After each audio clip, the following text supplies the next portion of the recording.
Well, g'day everyone. Welcome back to the Think Orange podcast. My name is Dave Adamson, and as always, our goal here is to encourage, inspire, and resource you by giving you access to the speakers, thought leaders, and experts who are rethinking and reimagining the way ministry can be done. Now today we have something extra special because we're going to be sharing with you one of the most powerful sessions from last year's Orange Conference from Mike Foster. Mike is an author and speaker, and over the past 15 years, he's inspired individuals to dream new dreams, break free from past hurts, and find purpose in their pain. Through his books, workshops, and best-selling group curriculum, Mike teaches people how to crush shame and live each day on purpose with God. He has appeared on shows like Good Morning America and The Daily Show and in the New York Times. And Mike can be found online at secondchance.com. That's secondchance.com. I really think you're going to enjoy hearing from Mike. Hey everybody, my name is Mike Foster. I am an executive counselor and the host of the podcast Fun Therapy. Also the author of the book You Rise Glorious. And my whole work and mission in life is to help people build strong lives and relationships. And that's really what I want to talk about today, about how you can stay healthy in ministry, how you can go the long haul and have sustainability and pursue your passions with a full heart and a full life and really experience the things that God has for you, without getting tripped up by burnout, without ultimately feeling frustrated and overworked and operating in this whole sense of over-responsibility. I mean, being healthy in ministry is tricky. It's not easy. But I want to give you a few tools and a few strategies that I believe will help you grow, help you really create sustainability in your leadership. And it doesn't matter what role you're in right now. I believe that in order for you to show up as your best self and have your best contribution, you have to have a strategy for your heart, for your mind, and for your body. You have to have a strategy for health. And so that's what I want to talk about. But first, let me share a story with you. I had this gate. I have a couple gates at my house. And there's this one gate where it's a wood gate, and for basically the last 2 years, this gate didn't open correctly. It had kind of sagged a little bit, and I think it was waterlogged, and just over the years, it has kind of started drooping. And so about 2 years ago, this gate, started drooping, and every time you opened it, you have to push it really hard because the bottom of the gate, the wood gate, was grinding against the concrete. And as it ground against the concrete, it made this horrible, horrible sound, like this screeching sound. And I remember every Wednesday morning, go out there, take out the trash cans, and the trash cans, I had to go through this gate, take the trash cans through this gate. And I remember early in the morning trying to force this gate open as it makes this screeching noise super early in the morning. I'm sure it's driving my neighbors nuts. And put out the trash cans, and then I would close the gate. Every time I went through that gate, every time my kids went through that gate, every time the trash cans had to go out through that gate, it was just a huge hassle. It didn't work very well.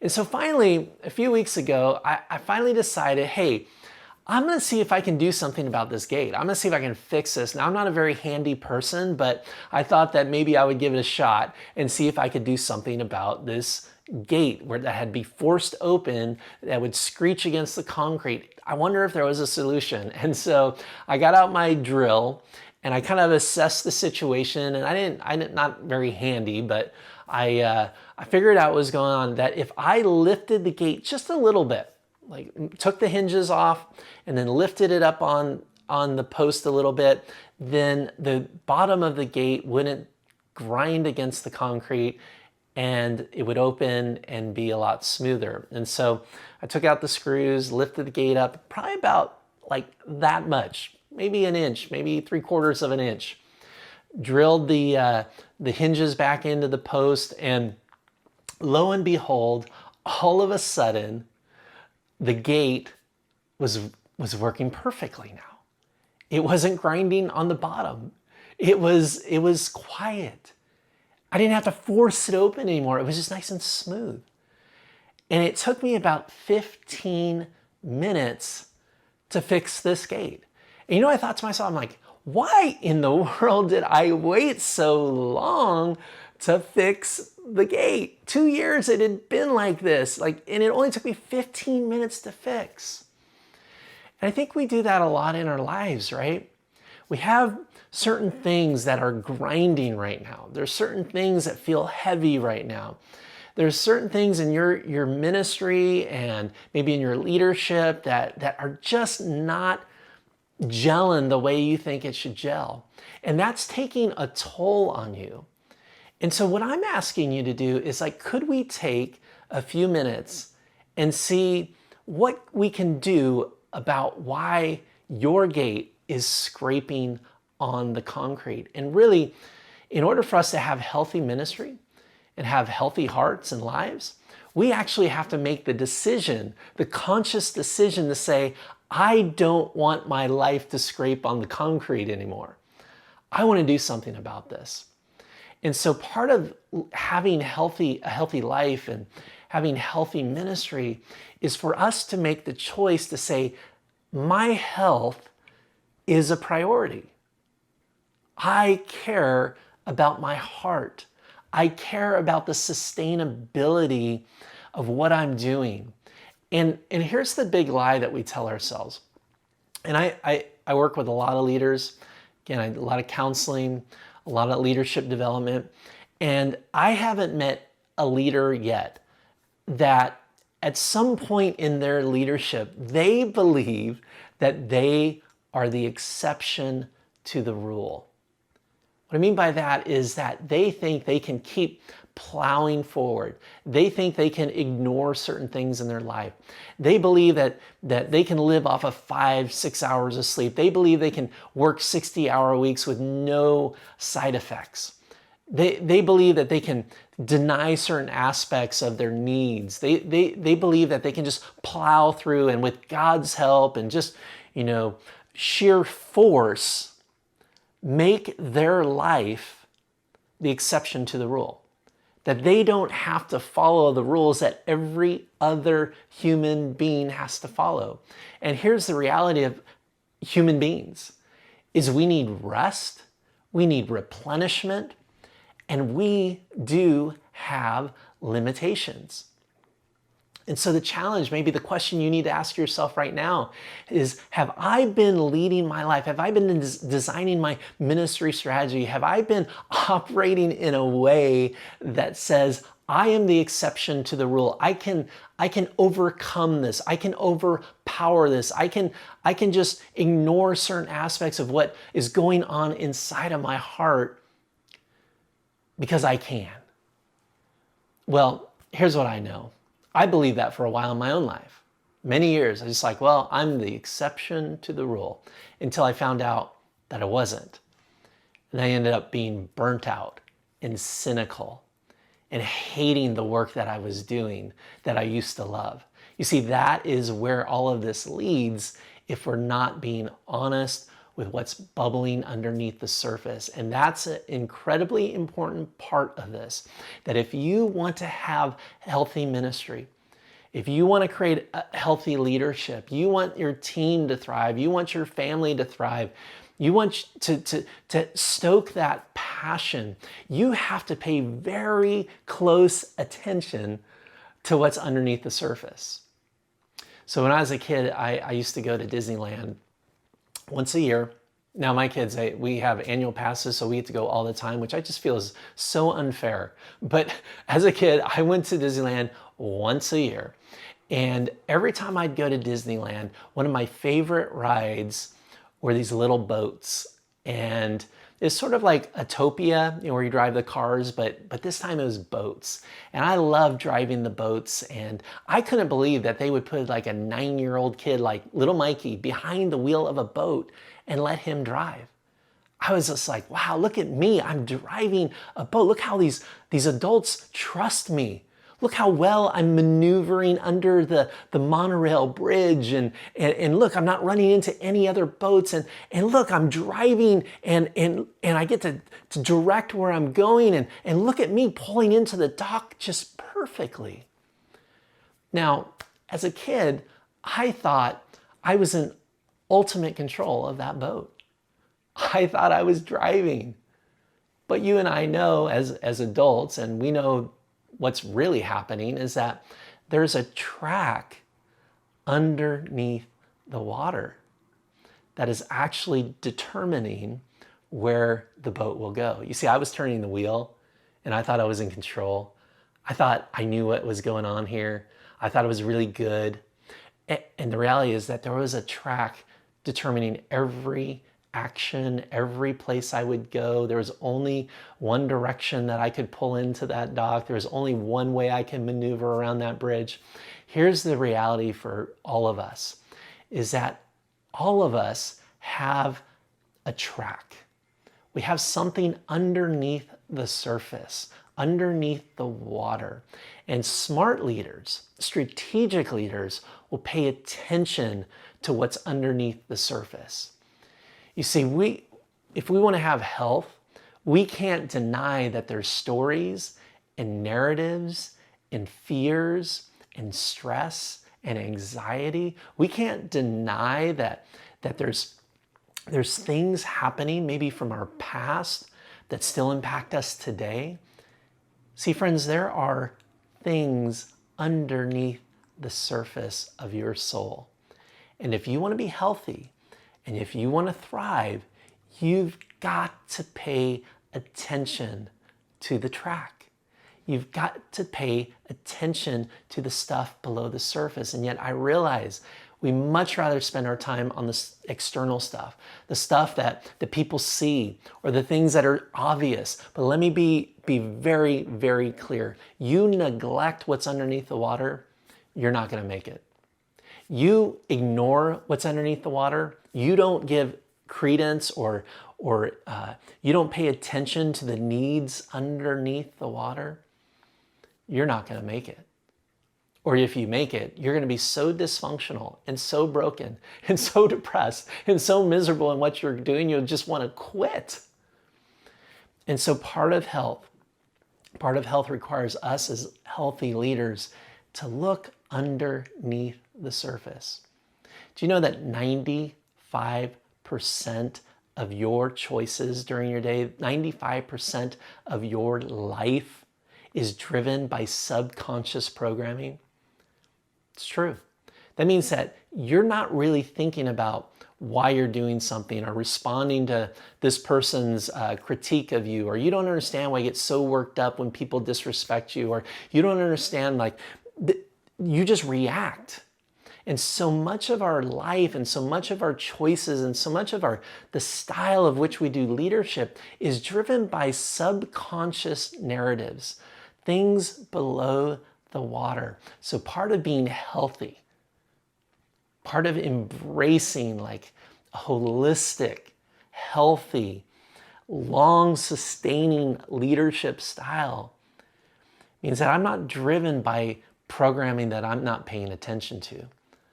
I'm looking at my needs.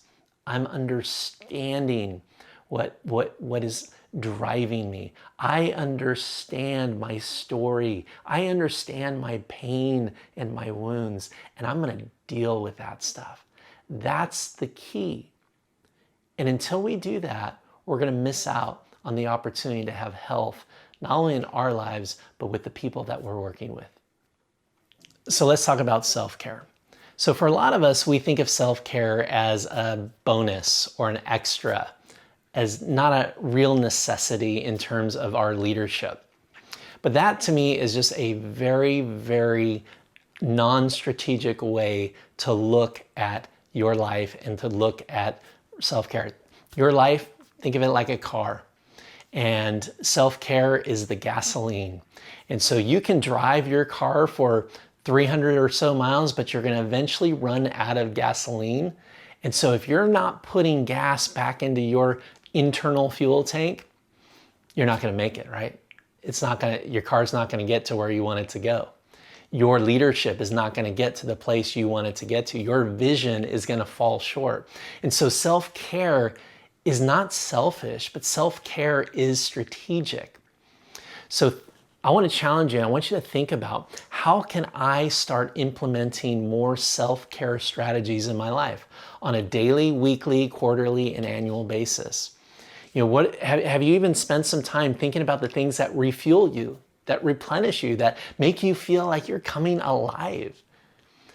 Good leaders, and I work with lots of different leaders, and a constant theme that I see in successful leadership is this, that they are paying attention to their self-care practices. They're putting them into place. They're very disciplined about exercise. They're very disciplined about going on walks. They're very disciplined about taking breaks. They're very disciplined about setting boundaries with technology. See, all of this is about creating sustainability in their leadership. It's about saying, I'm gonna honor my limitations. And I know that I can only go so far until I'm gonna need some more gasoline. So I wanna encourage you, self-care is not a selfish thing. Self-care is very strategic. So think about how you can put more self-care practices in your life and in your day and in your week to help you go even further in your leadership. And finally, one last thought. I want you to do what I call a daily check-in with 3 different places. The first place I want you to check in every single day is with your mind. I want you to be aware of any negative thoughts, any thoughts where you're beating yourself up, any negative criticism that you may have received that you're replaying over and over again in your mind. I want you to notice that and check in with that. And then as best as you can, begin to release that or move that into a healthier place. So your mind will churn with all kinds of ideas, and typically because of our what science says is our negativity bias, so much of what's going on in our mind is negative. So being healthy means we gotta be very aware of our thinking, okay? And then so have that check in with your mind, and then I want you to have a check in with your heart. And really what I'm saying with your heart is I want you to notice the emotions that you're feeling. Anger, sadness, depression. Are you feeling stressed right now? Are you confused? Are you afraid? Checking in with your heart will allow you to notice these things, because our emotions are really important cues, are really important information to help us determine what's going on inside of us in terms of whether we're healthy or not. And again, we don't want to judge our emotions. We don't want to label our emotions good or bad. We just want to notice them. Have that check-in. Like, how am I feeling today? What's going on below the surface? Check in with your heart. So again, 3 places: your mind, your heart. That third place is check in with your body. Now, I know a lot of us neglect our body. A lot of us think that our body's not important. We just look at it as a tool. It's like, oh, my body's just gonna serve me and do what I want it to do, and it's just a means to an end. But I want you to make your body a priority. If you want health to be a priority in your leadership, then you gotta have a healthy body. And what I mean by that is checking in. I've seen so many leaders, I've seen so many individuals that had this great vision and these great talents and all of this great energy, and what failed them, what stopped them from really continuing to experience all of these things was their body. Their body said, hey, you've neglected me long enough and I'm done. I'm stopping. We're stopping. And they stopped. And so here's what I want you to do is check in with your body every single day.